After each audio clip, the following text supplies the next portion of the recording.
विष्णुपदाय कृष्णपृष्ठाय भूतले श्रीमती मधुसूदनाय भक्तिवेदान्त नमस्ते मधुसूदनाय भक्तिपात्र्याय तथा कृष्ण भक्तिवेदान्त सर्वदा हरे कृष्णा कृष्ण कृष्ण हरे हरे राम राम राधे। चैतन्य शिक्षा अष्टकम यहाँ हम कृति श्रवण कर रहे हैं, जिसका पहला श्लोक महाप्रभु चैतन्य द्वारा रचित ये चेतो दर्पण मार्जन महतावाग्नि निर्वापण शैकैर्व चंद्रिका वितरण विद्यावधु जीवन आनंदम बुद्धि प्रतिपद पूर्णामृत आस्वादन सर्व आत्मसंपन्नम परम विजयते श्री कृष्ण संकीर्तन। श्री राधे। कितना सुंदर यहाँ पे इस श्लोक में बहुत सारी बातें, बहुत सारे मर्म, बहुत सारा ज्ञान छुपा पड़ा है खाली इस एक श्लोक में। बाकी तो और 8 हैं, 7 हैं, लेकिन इस एक श्लोक में इतनी बातें गड़ी पड़ी है अंदर। और अगर इसके एक एक शब्द की रहस्य को खोलते हैं तो श्लोक की वास्तविकता, उसकी खुशबू प्रदर्शित होती है, निकलती है। यहाँ महाप्रभु चैतन्य ने कहा शेर कैर्व चंद्रिका वितरण। जैसे चंद्रमा से जब किरणें निकलती है ना, तो कई वनस्पतियों का वो पोषण करती है। चंद्रमा के यहाँ देखो, शेर में कैर्व चंद्रिका, चंद्रमा को, सूर्य को नहीं कहा, चंद्रमा। श्री राधे। चंद्रमा की जो किरणें होती है ना, वो बड़ी शीतल होती है। इसी तरह जीव जब प्रभु के नाम का आश्रय लेता है ना, इसी तरह वो शीतल हो जाता है। इसी तरह की उसको शीतलता, इसी तरह उसका पोषण होता है। जिस तरह चंद्रमा के द्वारा पौधों का, वृक्षों का, वनस्पतियों का पोषण हो रहा है, उसी तरह नाम के द्वारा हमारी भक्ति का पोषण होता है। जिसका जितना नाम का आश्रय मजबूत होगा, जिसका जितना नाम के प्रति झुकाव अधिक होगा, उसकी भक्ति उतनी बढ़ेगी भी और दृढ़ भी बनती जाएगी। क्योंकि नाम उसको सब बाधाओं से बचाता हुआ चलता है। नाम उसके सारे संकटों को काटता हुआ चलता है। नाम एक वो प्लेटफॉर्म या एक वो माँ है, यूं कहो। जैसे एक माँ के साथ अगर उसका बच्चा साथ में है, तो जब बच्चा नया नया चलना सीखता है, जब उसको लेके जाती है तो माँ कभी गोदी में उठाती है और कभी उसको पैदल चलाती है। और जब पैदल चलते चलते बच्चा थक जाता है तो माँ क्या करती है, फिर उसको गोदी में। और विशेषकर जब पथरीला रास्ता और कांटों वाला रास्ता होता है, तब तो माँ उसको नीचे चलने देती है। बस इसी तरह हमारे जीवन में जब हमने नाम का आश्रय लिया होगा ना, और पूर्व कर्म के अनुसार हमारे जीवन में अगर बाधाएं आई भी, वो कर्म आए भी, और वो कांटे, क्योंकि आध्यात्मिक जीवन में कदम रख रहे हो ना, माया छोड़ेगी थोड़ी। श्री राधे बोली। कुछ कंकरीले रास्ते आएंगे, फिर सबसे बड़ी बाधा है कंचन कामिनी कीर्ति की आएंगी। श्री राधे बोली। लेकिन नाम क्या करेगा आपको? उस माँ की तरह, जब नाम की गोद में आप बैठ जाओगे ना, जब नाम के आश्रित कोई जीव हो जाता है ना, तो नाम क्या करता है, उन कांटों से उसको बचाता हुआ चलता है। अर्थात उस पथरीले रास्तों से, उस बाधाओं बड़े रास्तों से उसको बचाता हुआ उसको प्रभु के निकट कर देता है, ईश्वर के निकट कर देता है। वितरणम। श्री राधे बोले शेर कैर्व चंद्रिका वितरणम। श्री राधे बोले नाम आपको शीतलता प्रदान करेगा। किससे शीतलता? किससे शीतलता प्रदान करेगा? श्री राधे बोले जो 3 प्रकार के ताप हमें सता रहे हैं, आदि दैविक, आदि भौतिक और आदि आत्मिक। कभी शरीर की आप देखो द्रौपदी के ऊपर जब पीड़ा आई, जब दुख आया तो इसी नाम में हे गोविंद। जब गजेंद्र के ऊपर पीड़ा आई, दुख आया, तब हे हरि, हे अंतर्यामी परमात्मा। श्री राधे बोले इसी नाम में उसकी क्या करिए? रक्षा करिए। शायद यहाँ तक कि अजहमेल जैसा पाप करने वाला ब्राह्मण भी, व्यक्ति भी, जो कुसंग के प्रभाव से उसकी वृत्ति ऐसी हो गई थी नहीं पहले, लेकिन कुसंग के, और कुसंग में आज एक चरित्र पढ़े थे सौबीर ऋषि का। सौबीर ऋषि श्रीमद् भागवत महापुराण में कह रहे हैं क्या कि जिसको भगवत प्राप्ति करनी है ना, जिसको आध्यात्मिक जीवन में उन्नति करनी है, वो पहले तो किसी का संग ही न करे। और कुसंग से तो कोसों दूर है। अगर उसको संग करने की इच्छा है तो खाली भक्तों का संग करे।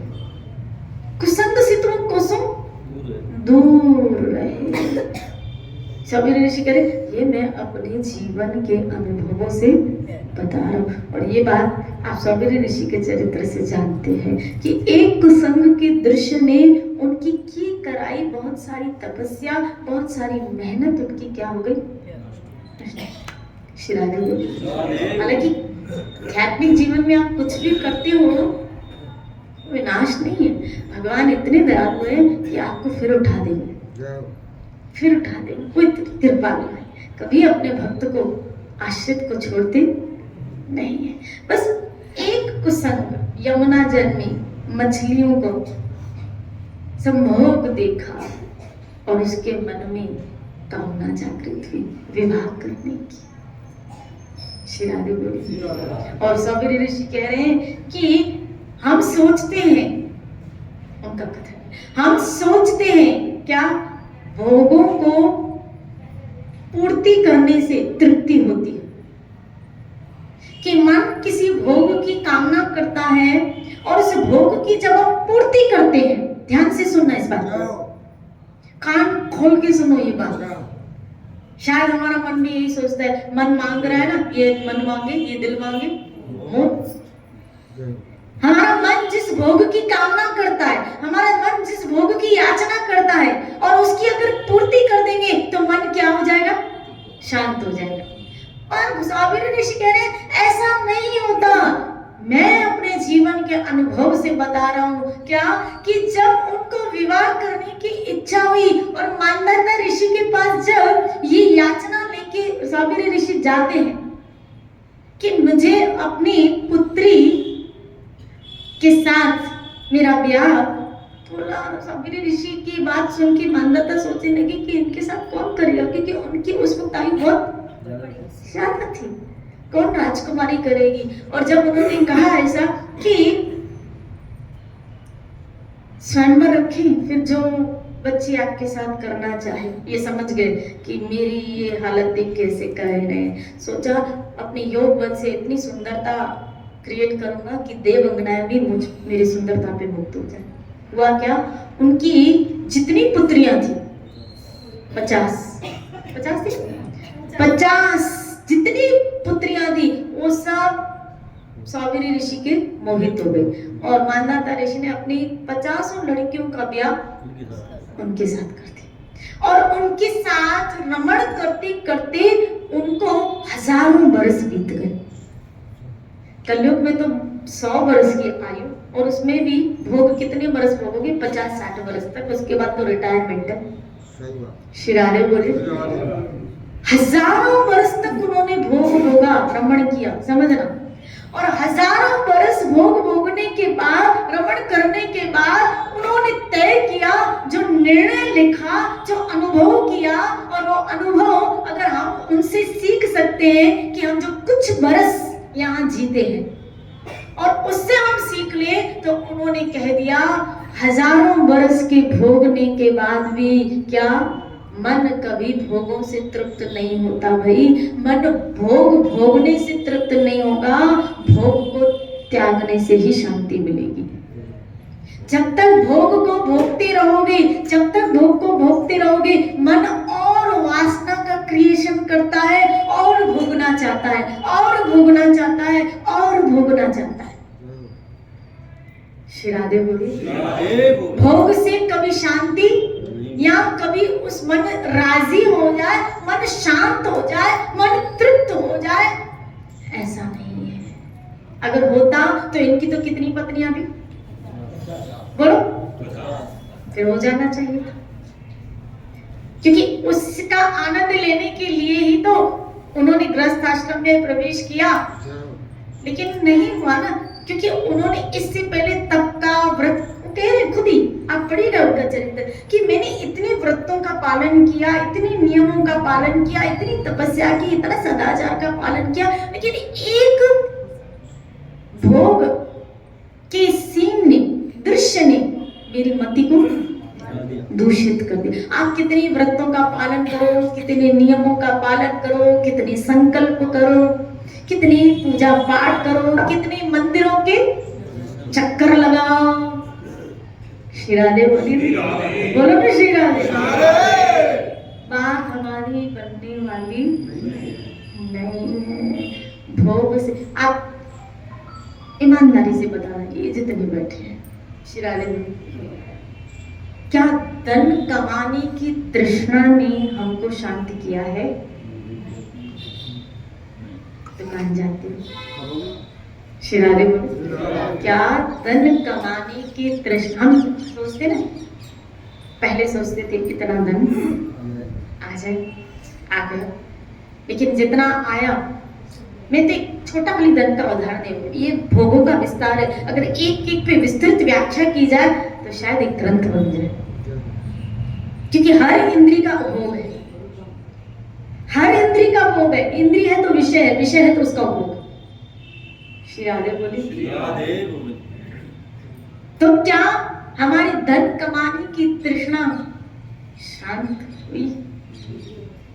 मैंने ऐसे कई लोग देखे जो मुझे ऐसे कहते हैं क्या कि हम बस एक फिगर रखे हुए हैं और वो फिगर पूरा हो जाए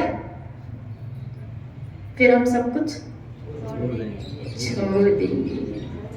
श्री राधे बोलिए, बोलो ना श्री राधे। फिर तो सारा दिन क्या घुमाएंगे? फिर माला नहीं घूमेगी बेटा, फिर जितना इकट्ठा किया ना खाली उसका टेंशन घूमेगा कि अब इसको कहाँ एडजस्ट किया जाए, क्योंकि अब गिद्ध की तरह जो जमा किया ना पीछे वालों की नजरें होंगी। श्री राधे बोली, गिद्ध की तरह नजरें होंगी और वो हमें पूछेंगे भी तब तक जब तक आपके हाथ में। श्री राधे बोली, बोलो ना श्री राधे। तो क्या उस तृष्णा ने हमको शांत किया? हमारी तृष्णा तो अभी तक नहीं बुझी है ना। एक छोटा उदाहरण है, ऐसे प्रत्येक भोग है। आप क्या सोचते हो? मैं फिर एक एग्जांपल दूं कि हमें कोई डिश अच्छी लगती है खाने में, तो हम दोबारा भी ये कहेंगे क्या कि बना लो। श्री राधे बोली, देखा उसका वो कामना वहां तृप्त हुई क्या? अगर अच्छी थी तो उल्टा फिर उसको भोगने की इच्छा हुई, कामना हुई, फिर उसको भोगने की इच्छा हुई। इसका मतलब है क्या कि भोग को उपभोग करने से शांति, तृष्णा बुझती नहीं है, ये तृष्णा और बढ़ती है। इसीलिए भागवत ने इसको कहा, गीता ने इसको कहा। गीता में कृष्ण कह रहे 12वें अध्याय में, हे अर्जुन त्याग से ही शांति मिलती है। 12वां अध्याय। श्री राधे बोले, त्यागम शांति गच्छति, त्याग से ही शांति मिलती है। श्री राधे बोली। इसका मतलब है जबरन आपका मन नहीं चाहेगा, क्योंकि मन तो भोगना चाहता है। तो भोगना चाहता है जबरदस्ती। हमको हमारे मन के साथ इस मामले में थोड़ी जबरदस्ती करनी पड़ेगी छोड़ने में। श्री राधे बोलिए। फिर आप कहेंगे जबरदस्ती से तो काम नहीं होगा। श्री राधे बोलिए। इसीलिए जीव किसका आश्रय लेता है? प्रभु चरणों का, प्रभु भक्ति का, प्रभु नाम का। ये वो तरीका है कि देखो भोगे हुए भोगों की तृष्णा इंसान को इतना जल्दी प्रभु भक्ति की रंग में रंगाए, ऐसा पॉसिबल नहीं है। इसीलिए का चेतो दर्पण मार्जन। ये जो भोग को भोगते भोगते चित्त दूषित हो गया है, इसका मार्जन करना बहुत जरूरी है। और इस मार्जन के लिए नाम का आश्रय लेना बहुत जरूरी है, बहुत जरूरी है। क्योंकि जहां मन भोग के पीछे भाग रहा है वहां उसका पतन है, और उस पतन ने हमको कितनी बार जन्म लेने पे मजबूर कर दिया पता है।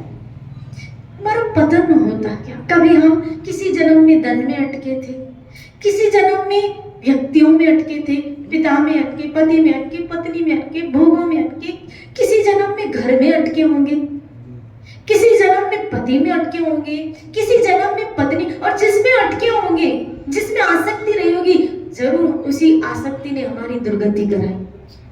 श्री राधे बोलिए। कौन एक चरित्र भागवत का ही पुरंजन का आया है जिसमें उसकी आसक्ति उसकी स्त्री में थी, उसकी आसक्ति उसकी स्त्री में थी, और हुआ क्या? उसका दूसरा जन्म स्त्री का हुआ। भरत जी की आसक्ति हिरण में थी, हुआ क्या? दूसरा जन्म हिरण का। श्री राधे बोलो ना। श्री राधे कह रहे जिनकी आसक्ति कहाँ चली गई? अप्सरा थी ना, कौन सा, जिनके साथ उनका विवाह हुआ था, उर्वशी। श्री राधे बोलिए। और अंत में उनको ये रियलाइजेशन हुआ, ये ऐसे ही है क्या, लकड़ियों में आग लगी है और श्री राधे बोलिए। ये उनका अनुभव, ये इन सबों के अनुभव से हम और आप सीखें कि हम भी वही मिस्टेक तो, क्योंकि हम फंसे पड़े, जैसे वो फंसे थे ना, हम निकले हुए लोग नहीं है। अगर निकले हुए लोग होते तो यहाँ बैठे भी ना होते। यहाँ तो हमें ठाकुर जी ने निकलने के लिए बिठाया है। श्री राधे बोलिए।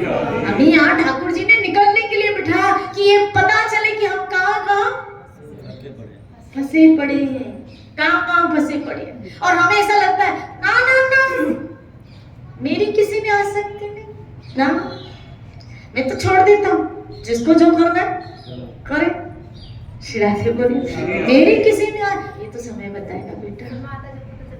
श्री राधे, हमारा आसक्ति कहाँ है, हमारी हम कहाँ अटके, ये तो समय बताता है। ऐसे पता आपकी भक्ति, आपकी अनुकूलता, आपकी शरणागति जो जैसे समय पे बताती है ना, ऐसी आपकी आसक्ति। ऐसे तो भरत जी को भी लग रहा था ना ना ना, मैं तो भक्ति कर रहा हूँ, मैं भजन, मैंने तो सब कुछ।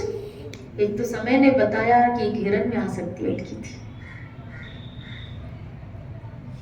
ऐसे मृत्यु के वक्त वो समय है जहां हमारी चित्त की स्थिति का पता चलता है, हमारे अंदर की स्थिति का पता चलता है कि हम कहाँ अटके हैं। श्री राधे बोलिए। इसीलिए ये सब वो किरदार है जो हमें सिखाने के लिए कि देखो जब फंसते हैं तो कैसी दुर्गति होती है। फिर हम एक बहुत बड़े मनुष्य जन्म से हाथ गंवा बैठते हैं, बहुत बड़े अवसर से हम हाथ गंवा बैठते हैं, और आया हाथ में कुछ नहीं। क्या हुआ? वो पुरंजन का आख्यान, दूसरे जन्म में स्त्री बनता है, फिर विदर्भ के राजा से उसकी शादी हो। क्या हुआ? एक बहुत बड़े जन्म को उसने गंवा दिया। श्री राधे, बहुत बड़े जन्म को गंवा दिया। क्यों न हम और आप ऐसी गलती, जैसे स्वामित्व ऋषि को मौका मिल गया, जिंदगी ने उनको मौका दिया, फिसले, विवाह भी किया लेकिन फिर निकल गए। कर्दमसी फिसले, विवाह किया लेकिन फिर निकल गए।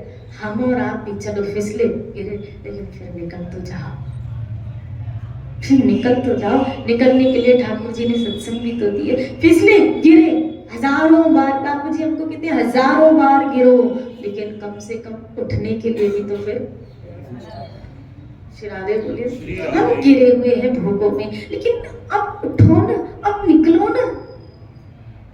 और वो ऐसा निकले स्वामी ऋषि, आप देखो जब भजन करने के लिए निकलते हैं, तपस्या करने के लिए निकलते हैं, उनकी 50 पत्नियां कहती हैं हम भी आपका अनुगमन करेंगी। और ऋषि ने अपना कल्याण तो किया। यही तो एक संत की खासियत होती है कि उनके साथ जैन केन प्रकेण जैसे भी संबंध जुड़ जाता है, उनका कल्याण हो जाता है। उन 50 स्त्रियों का कल्याण हो गया। देवहूति का गर्भ ऋषि के सदके कल्याण हो गया, कल्याण हो गया। लेकिन हम कहाँ जाएं? हमारा देखो, जैसे उनका किसी ऋषि के साथ संपर्क हुआ तो कल्याण हुआ, तो हमारा भी तो संत गुरुजनों के साथ संपर्क हो गया है। श्री राधे, उन्होंने अगर देवहूति भोग में फंसी तो संपर्क में जैसे ही ऋषि की आई है, भगवान से उसने मुलाकात करा दी है, दिव्य ज्ञान की प्राप्ति हुई है, और तुरंत उसने अपने आप को निकाल दिया जो गहन उसकी पथि में आसक्ति थी। आज हमारी जिन जिन जगहों पे, जिन जिन वस्तुओं में, जिन जिन व्यक्तियों में हमारी गहरी आसक्ति है, हम भी तो इस ज्ञान के द्वारा अपने आप को निकाले ना। हमें ऐसा क्यों लगता है हमारे लिए पॉसिबल नहीं? कभी कभी ये लगता है ये बस कहने सुनने की बात है, हमारे लिए ये संभव। तो ज्ञान किसके लिए होता है? सत्संग किसके लिए होती है? इम्पॉसिबल को पॉसिबल करने के लिए। भागवत आदि ग्रंथ जो है किसके लिए? इम्पॉसिबल को पॉसिबल करने के लिए। कितनी बड़भाग्य है कि आपको साधन भी मिला, साध्य भी मिला, सब तो मिला है। हम सबको सब तो मिला है। कल हम भगवान से क्या बोलेंगे?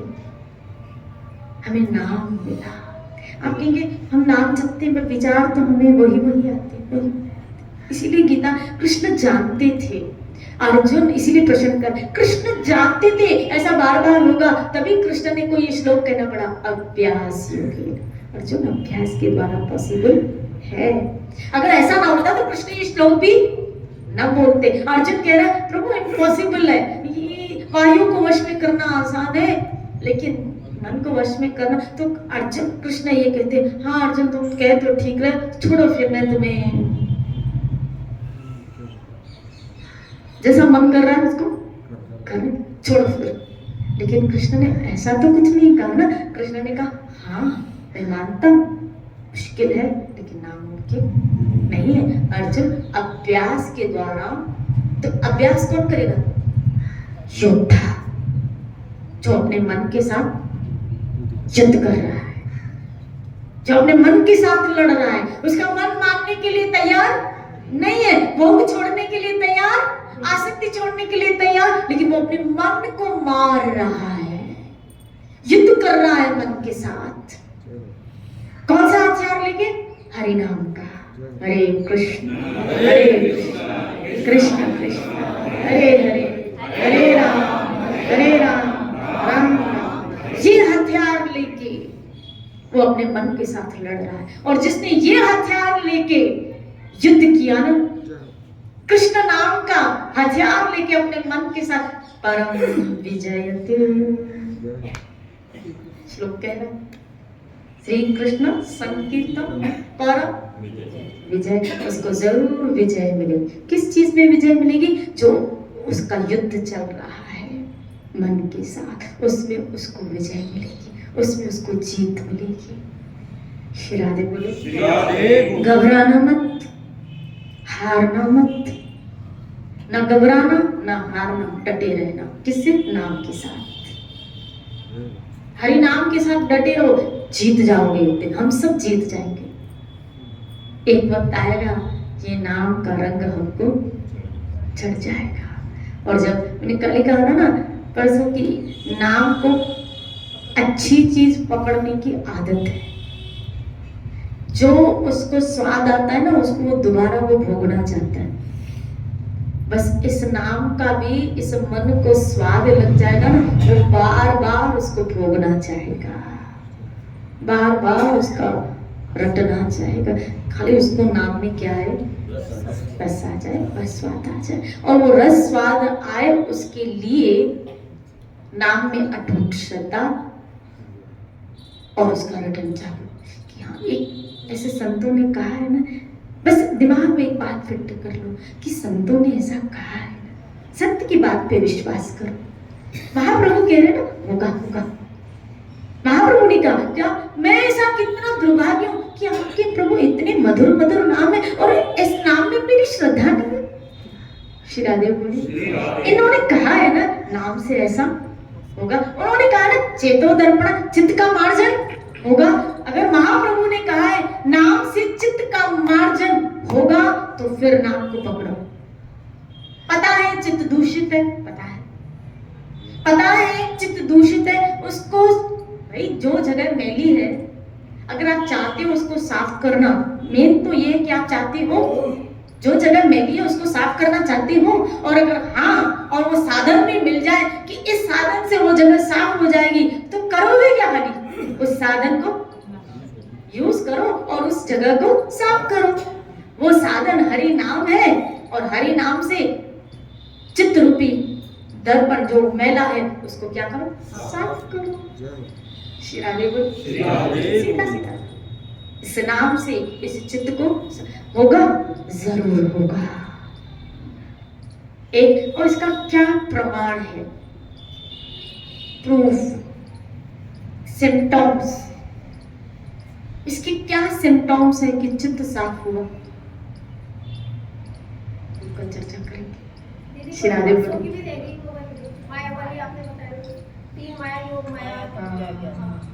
मैं आई तो मुझे बताया क्यों नहीं? श्री राधे बोले, तो हम अभी क्या कर रहे थे? चित्त साफ हुआ है कि नहीं हुआ? हाँ, ऐसे खो जाए। श्री राधे बोले, चित्त साफ हुआ है, उसकी सिम्टम्स क्या है, उसकी क्या लक्षण है? थोड़े आप भी दिमाग लगाओ, थोड़ा आप भी दिमाग लगाओ, चिंतन करो। इसमें कौन कौन बताएगा? चलो 5 मिनट बोल लेते हैं। कोई भी बात होती है ना, कोई भी संसार, तो उससे भूजल सी आती है उसको सुनने। कोई फालतू बात होती है तो उसको सुनना पसंद नहीं होता। मैडम गलत तो सुनाया वेरी गुड, वेरी गुड।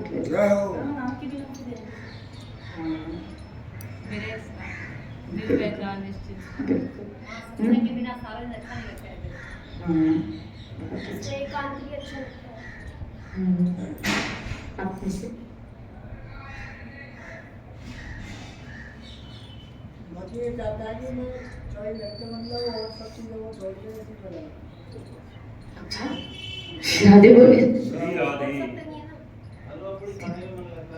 जी, हलवा पूरी खाने में मन लगता है।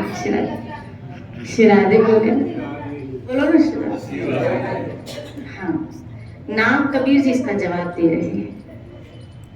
कबीर जी कह रहे हैं, नाम जगावे प्रेम को, नाम जगावे प्रेम को, प्रेम जगावे पीव को। श्री राधे बोले, प्रेम जगावे जीव को, प्रेम जगावे जीव को, जीव जगावे पीव को। श्री राधे बोले, नाम क्या करेगा? बोला चित्त शुद्धवा जगावे प्रेम को, प्रभु प्रेम की प्राप्ति। श्री राधे बोले, प्रेम जगावे जीव को, जीव को कौन सी जागृति आ गई? अपनी स्वरूप की। उसको एहसास होने लगा कि अब मैं किसका और मैं जिसका हूँ, तो फिर मैं उसके पास क्यों नहीं हूँ, या वो मेरे पास क्यों नहीं, वो मेरे साथ क्यों नहीं। वो साथ होते हुए भी उसके विरह का उसको एहसास होता है उसके साथ ही, क्योंकि भगवान ने कहा है मैं अपने शुद्ध भक्तों के पीछे पीछे डोलता हूँ, तो उन शुद्ध भक्तों के पीछे पीछे, तो कभी वो एहसास अनुभव करता है। इसलिए प्रहलाद महाराज के जीवन चरित्र में आया, कभी वो रोते थे, कभी वो खिलखिलाकर हंसते थे, कभी हरि नाम सुनकर जोर जोर से हुंकार करते थे, कभी मूर्छित होकर गिर जाते थे, कभी नाचते थे, श्री राधे कभी नृत्य करने लगते थे। और इनकी माँ कभी कभी चकित रह जाती, क्या कभी कभी तो वो बेहोश हो जाते थे और उस बेहोशी में वो नाम गान करते थे। श्री राधे। ये वो चित्त की स्थितियां हैं, जब चित्त साफ हो जाता है तब प्रेम जागृत होता है, प्रभु प्रेम। और जब प्रभु प्रेम जागृत होता है तब उसको भगवान के प्रत्येक कार्य क्रिया अच्छा लगता है, प्रत्येक कार्य प्रत्येक क्रिया उसकी अच्छी लगती है, उसको भक्तों का संग अच्छा लगता है, उसको हरि कथा में घंटों बीत जाए, घंटों, तब उसको शरीर की सुध नहीं रहती। हालांकि हो सकता है जब भक्ति का ऐसे भक्तों के जीवन में देखा गया कि जब भक्ति का गहन रंग लगता है तब उनका शरीर उनको साथ नहीं देता है, ऐसा देखा गया। बड़े बड़े संत भक्तों के जीवन चरित्र में देखा गया कि शरीर उनका साथ, लेकिन उनको शरीर की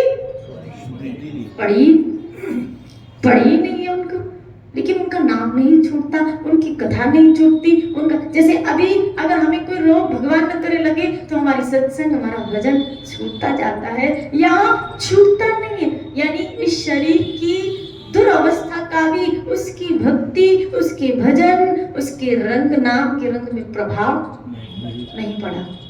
श्री राधे। श्रील प्रभुपाद जीवन के अंतिम दिनों में आया है, अगर आप पढ़ें तो बेड पे है, उनका खाना पीना सब बंद है, खाना पीना सब बंद है, कई दिन हो गए उन्होंने खाया भी नहीं था। श्री प्रभुपाद उनको व्हील चेयर पे दर्शन कराने लेके आते थे, और एंड के दिनों में तो वो बिस्तर पे थे, लेकिन बिस्तर में भी वो भागवत का ट्रांसलेशन कर रहे थे। आपने ये देखा होगा उनका वीडियो कि एक माइक लेके खड़ा है, फोन लेके खड़ा है रिकॉर्डिंग का, और श्रील प्रभुपाद ट्रांसलेट। उस वक्त उनकी अवस्था बिल्कुल जर्जर थी, यानी खाना नहीं है, पीना नहीं है, लेकिन हरि भजन, हरि कथा, हरि दर्शन चालू। आप समझ सकते हैं कि ये सब चालू है। इसका मतलब है जब नाम का रंग, जब प्रेम का रंग लगता है तो ऐसा होता है,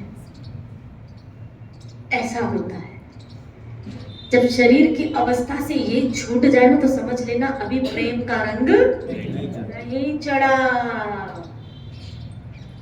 अभी अपने आप को धोखा दे रहे हो। लेकिन जब शरीर की रोग का भी आपकी भक्ति के ऊपर कोई प्रभाव, आपके मन के भावों के ऊपर भी कोई प्रभाव न पड़े, तब समझना बात बनी है हमारी, तब बात बनी है हमारी। और इसे कहते हैं भक्ति और प्रेम का रंग लगना। और कृष्ण करे हम सबको ऐसा रंग लग जाए, ऐसा रंग लग जाए। जय जय श्री राधे, जय जय।